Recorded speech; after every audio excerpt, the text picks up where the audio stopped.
Находясь на самоизоляции, следует не забывать о правилах финансовой безопасности. Мошенники тоже используют ситуацию с распространением коронавируса для осуществления своих преступных замыслов.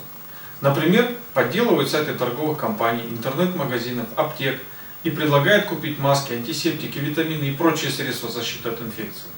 Адрес фальшивого сайта от настоящего может отличаться всего на один символ, который можно сразу и не заметить. Например, О заменено на 0 и наоборот. Проверяйте сайт магазина на подлинность. Обратите внимание на адресную строку.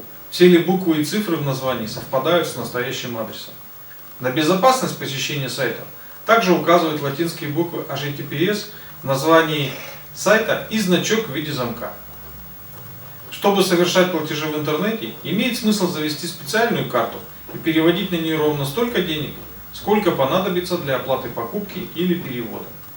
Многие банки предлагают такой современный формат, как виртуальная карта. Чтобы ее открыть, не придется даже идти в офис банка. Помните, что злоумышленники могут звонить по телефону, притвориться родственником, который лежит в больнице, и попросить деньги на лечение. Не совершайте сразу никаких переводов. Перезвоните по известному вам номеру близкого человека и убедитесь, что разговаривали действительно с ним. Мошенники могут выдавать себя за сотрудников органов здравоохранения, которым нужны сведения для выявления контактов с заболевшими.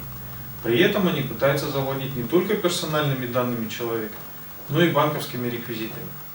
Ни в коем случае не сообщайте незнакомцам номер, дату, фамилию, имя, отчество владельца банковской карты, пин-код, трехзначный код на оборотной стороне карты и коды из СМС-сообщений. Кибермошенники рассылают также и вредоносные ссылки и документы, в которых якобы содержится важная информация о том, как уберечься от коронавируса.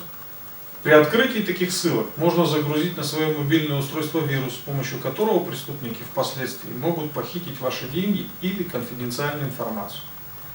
Не переходите по сомнительным ссылкам, не отправляйте ответы на сообщения с незнакомых номеров. Будьте бдительны и не позволяйте себя обмануть. И будьте здоровы!